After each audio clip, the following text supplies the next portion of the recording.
Gloire soit rendue à Dieu qui a permis qu'encore une fois nous puissions nous retrouver.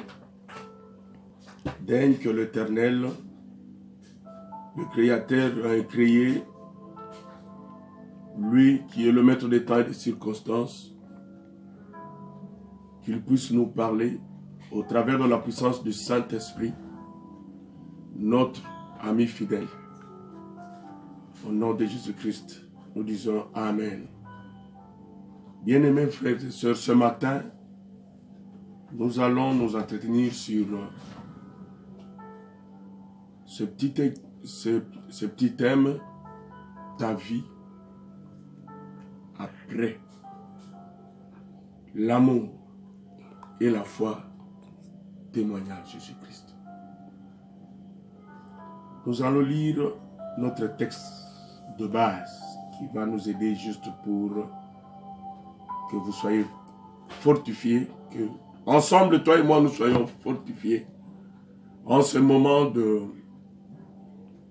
d'après-confinement, en ce moment où nous allons commencer régulièrement nos cultes. Quel mode de vie! Nous lisons Éphésiens, chapitre 1, et nous descendons jusqu'à chapitre 1, verset 15 jusqu'à 23. Cette partie parle de la prière de Paul. La prière de Paul pour les Éphésiens. Et cette prière aussi, nous la faisons nôtre aujourd'hui. Pour nous aussi, croyants, nous aussi, chrétiens. Moi aussi, en tant que serviteur de Dieu, je fais de cette prière mienne. Pour toi et moi. Le verset 15, Paul dit ceci. Voilà pourquoi maintenant que j'ai entendu parler de votre foi dans le Seigneur Jésus et de votre amour pour tous les croyants. Je ne cesse pas de remercier Dieu à votre sujet. Je pense à vous dans mes prières. Et je demande au Dieu de notre Seigneur Jésus-Christ, au Père glorieux, de vous donner l'esprit de sagesse, qui vous le révélera et vous le fera vraiment connaître. Qu'il ouvre vos yeux à sa lumière, afin que vous compreniez à quelle espérance il vous a appelé, quelle est la richesse et la splendeur des biens destinés à ceux qui lui appartiennent, et quelle est la puissance extraordinaire dont il dispose pour nous les croyants. Cette puissance est celle-là même que Dieu a manifestée avec tant de force, et quand il a ramené le Christ d'entre les morts, et l'a fait siéger à sa droite dans le monde céleste. Le Christ y est placé au-dessus de toute autorité, de tout pouvoir, de toute puissance, de toute domination et de tout autre titre qui puisse être cité, non seulement dans ce monde-ci, mais aussi dans le monde à venir. Dieu a mis toutes choses sous les pieds du Christ et il l'a donné à l'Église comme chef suprême. L'Église est le corps du Christ. C'est en elle que le Christ est pleinement présent. Pas à moitié présent, mais pleinement présent. Lui qui remplit tout l'univers. Amen. Amen. Vraiment, une bonne prière. Une prière puissante. Et c'est comme je vous ai dit, je fais aussi de cette prière mienne.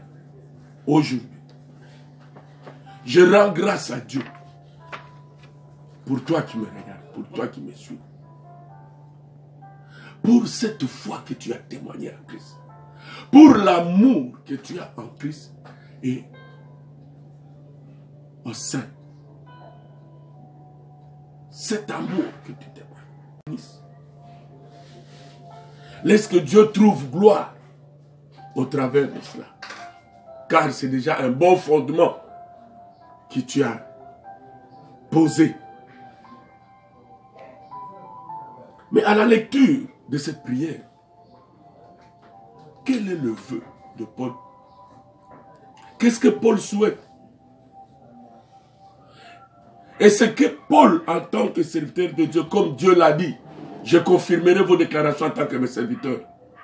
Cette prière de déclaration que Paul est en train de faire, le vœu de son cœur, est aussi approuvé par Dieu. Paul dit, depuis que j'ai appris votre profonde foi dans le Seigneur Jésus-Christ et l'amour que vous portez à tous les saints, où qu'ils soient, je ne peux me retenir. Voilà pourquoi je veux que vous ne puissiez pas vous arrêter par là. Mais que le Saint-Esprit qui est en vous vous fasse progresser. Vous fasse progresser. C'est comme il le dit ici, je n'ai jamais cessé de rendre des actions de grâce à Dieu pour vous. Je prie constamment pour vous. Pourquoi? Dans le verset 17, il dit, je demande à Dieu, le Père glorieux, veut dire la source de toute gloire. Le Père glorieux de notre Seigneur Jésus-Christ. Seigneur Jésus-Christ qui est la manifestation visible et invisible de sa gloire. Que ce Père qui est source de gloire, que ce Père qui a fait de Christ source visible et invisible de la manifestation de sa gloire, vous donne la sagesse. Il te donne la sagesse, toi qui as bien commencé d'avoir, de manifester la foi et l'amour en Christ. Mais progresse. Que le Dieu de gloire vous donne la sagesse pour voir clairement et comprendre réellement qui est Christ et tout ce qu'il a fait pour vous. Que vous puissiez voir clairement, comprendre réellement qui est le Christ et tout ce qu'il a fait pour toi et moi. Mon frère, l'ignorance tue. Ne vous hasardez pas à s'allier à quelqu'un. Ne vous hasardez pas à conclure des alliances sans pour autant la prise de conscience de ce que vous faites. Amen. Il dit, je prie Dieu, que ce Dieu glorieux vous donne la sagesse. Sur quoi la sagesse? La sagesse est l'application correcte de la connaissance. Mais si vous n'avez pas la connaissance de Christ et de ce qu'il a fait, de la personne de Christ et de son œuvre, comment allez-vous appliquer cela? Voilà pourquoi il dit, puisque vous avez déjà cette connaissance de qui est Christ et de ce qu'il a fait, mais il nous demande que vous n'ayez pas seulement la connaissance, mais que la mise en pratique correcte de qui est Christ et de ce qu'il a fait, c'est-à-dire de son œuvre, soit votre partage.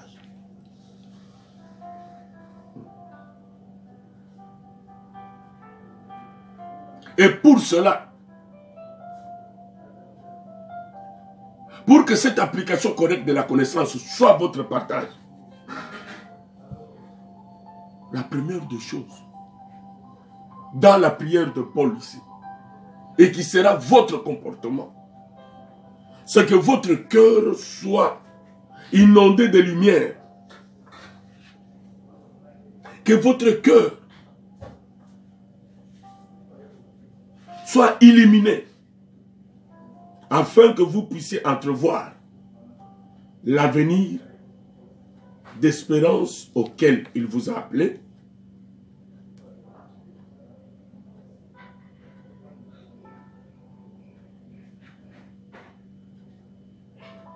Que vous sachiez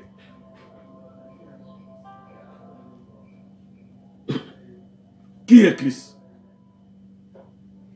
Et que Dieu illumine les yeux de vos cœurs.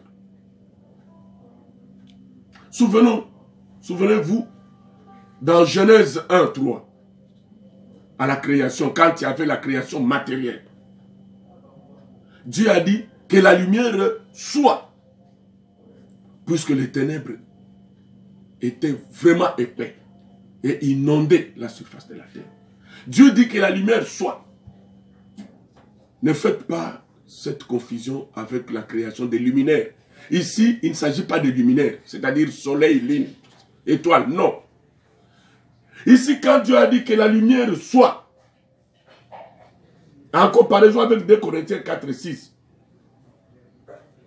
Dieu avait voulu qu'il y ait la grande séparation entre l'ignorance et la connaissance. Dieu parlait de la connaissance. La connaissance qui doit briller. La connaissance de la vérité soit. Pour qu'il n'y ait pas confusion entre les ténèbres et la lumière. Avant que toute création commence. Dieu a voulu d'abord donner la lumière de la création. Donner la lumière de la connaissance, pardon, de sa gloire dans le monde. Que la lumière de la connaissance de la vérité inonde avant que la création soit.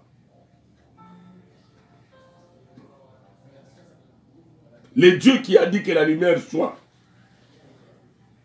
c'est ce même Dieu, au travers de la prière de Paul, veut que la lumière brille, que vous soyez illuminés, que votre intelligence soit renouvelée, afin que vous puissiez pratiquer correctement cette intelligence par la sagesse. Qu'est-ce que Dieu veut que vous puissiez comprendre? Dieu veut que lui-même brille d'abord dans vos cœurs, comme il a fait briller la lumière dans la première création, dans la création matérielle. Mais ici, quand vous lisez 2 Corinthiens 4 et 6, le Dieu qui a dit que la lumière soit,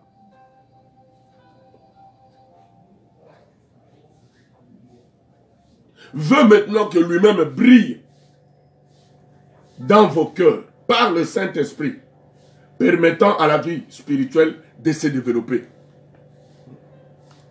Dieu en vous veut donner la lumière de la connaissance de sa gloire sur la face de Christ. En tant que chrétien, pour cette marche ici, le premier héritage que Dieu veut, que lui brille dans vous, pour donner la lumière de la connaissance de sa gloire en vous, sur la face de Christ. Non seulement donner la lumière de la connaissance, de la vérité, de sa gloire en vous, mais Paul prie pour que cette connaissance resplendisse sur d'autres par vous, comme canaux. Car vous n'êtes pas des terminaux de cette lumière de la connaissance, mais vous êtes des canaux. Dieu veut que par vous, plusieurs d'autres qui vivent dans des ténèbres bénéficient de cette lumière. Oui, c'est bien d'avoir la foi. Oui, c'est bien d'être amoureux de Christ, qui vous transmettra l'amour agapé pour les autres, sans intérêt. Mais aussi, ce n'est pas tout. La prière de Paul, que vous puissiez avancer, que vous puissiez faire croître Christ qui est en vous, afin que par le Saint-Esprit de Christ, que la connaissance resplendisse en vous, que vous deveniez aussi source de cette connaissance, et qu'au travers de vous, que les gens puissent avoir la lumière de la connaissance de la gloire de Dieu. que vous deveniez l'objet de la manifestation visible et invisible de la gloire de Dieu. Voici le premier étage. Le deuxième, Paul dit dans le verset 18,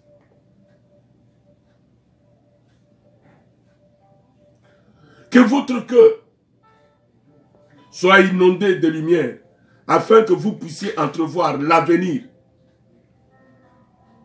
d'espérance auquel il vous a appelé.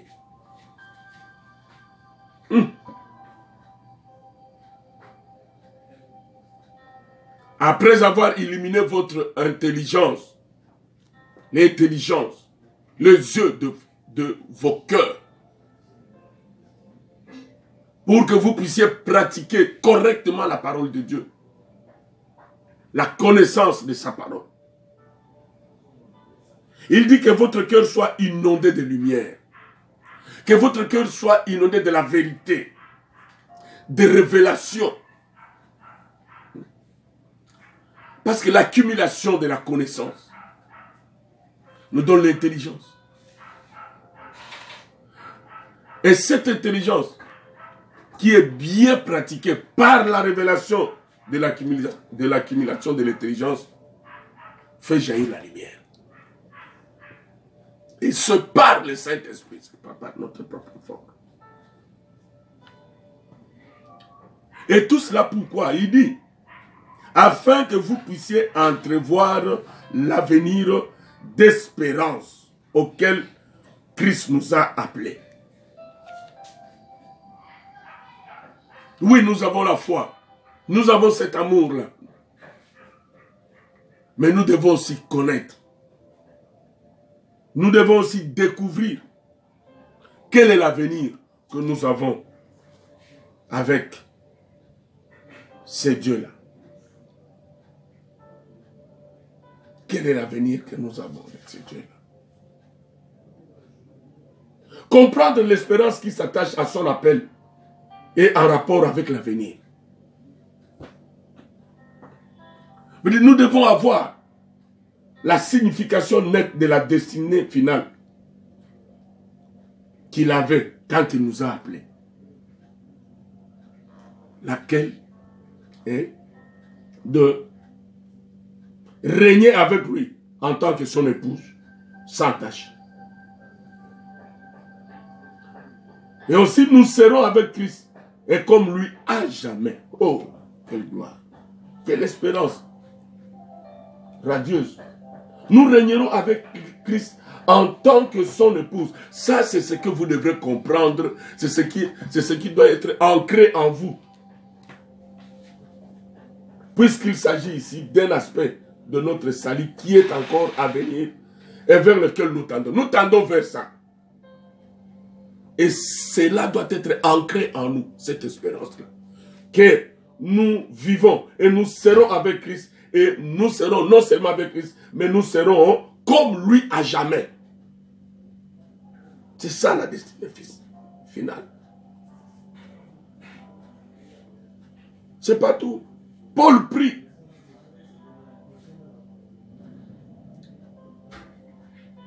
Je veux que vous compreniez toute la richesse que ce Dieu glorieux met à votre disposition. Vous qui êtes au Christ. C'est-à-dire, en plus de cette espérance glorieuse que nous avons pour notre avenir, sachant que maintenant, là, tel que toi tu es là, tel que je suis là, nous sommes bénéficiaires. Nous sommes bénéficiaires d'une richesse, d'une grande richesse que ce Dieu glorieux a mis à notre disposition.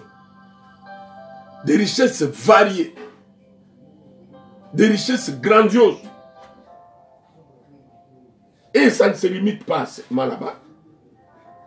Paul continue à dire que nous avons encore un héritage de puissance.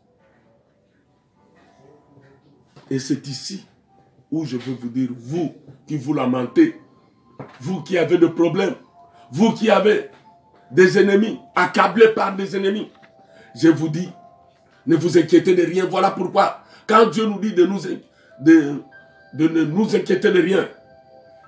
Parce qu'il sait ce qu'il a investi en nous.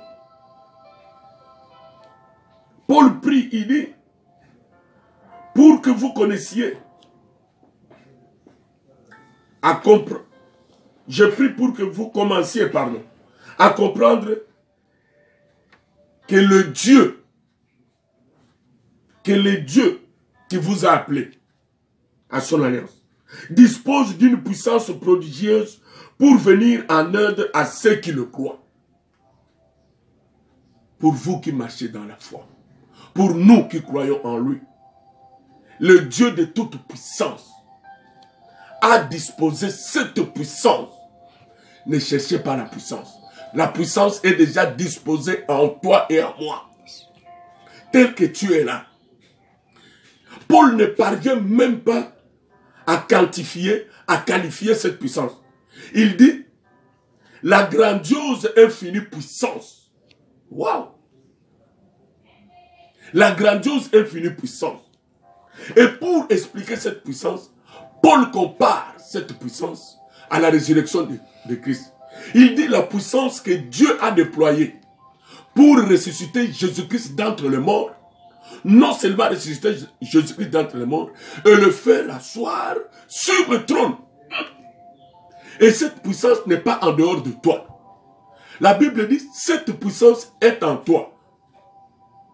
Je te dis, tel que tu es là, même sans prier, en toi là, se déploie cette grandiose infinie puissance. Cette puissance n'est pas latente.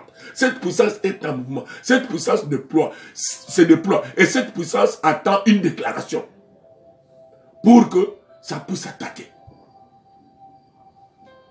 Oh mon frère, l'ignorance tue. Découvre ces choses. Découvre ces mystères. Cette puissance se déploie en toi. On ne dit pas que vous avez en vous. On dit Dieu déploie cette puissance. La grandiose infinie puissance se déploie en vous. Pendant que vous êtes assis là, en vous là-bas, il y a une énergie d'une grandiose puissance, d'une puissance infinie qui se déploie, qui cherche quoi faire, qui cherche quoi attaquer, qui cherche quoi restaurer, qui cherche quoi guérir. Oh, cette puissance-là. Et cette puissance n'attend qu'un ordre, une déclaration.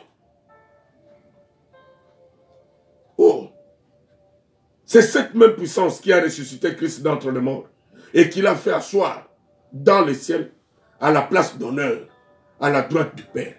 Oh, cette puissance cherche dans tout ce que tu as comme problème, dans tout ce que tu as comme solution, te faire asseoir en une place d'honneur, à la droite du Père, à la droite du Père, une position de puissance, une position d'honneur. En cette sortie de Covid, cette puissance veut te restaurer. Dieu dispose de cette puissance pour que Dieu met à l'œuvre pour que tout obéisse.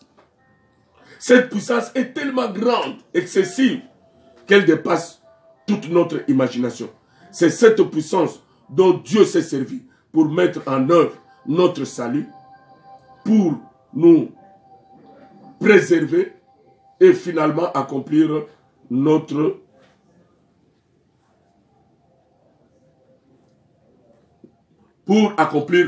grand salut. Frères et sœurs, cette même puissance, la Bible dit,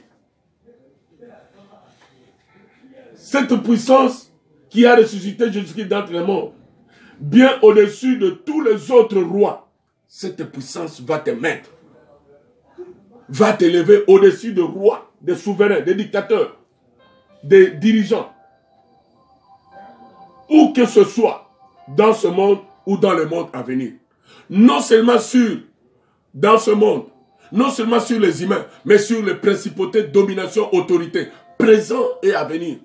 Tous ceux-là qui se dressent en ennemi contre toi, qu'ils soient de ce monde, qu'ils soient angéliques, qu'ils soient spirituels, tous ceux-là qui se dressent en ennemi contre toi, la grandiose infinie puissance qui se déploie en toi, le mettra à nu, les gardera sous tes pieds, inopérant et inactif. Mais le problème, découvre et déclare cela.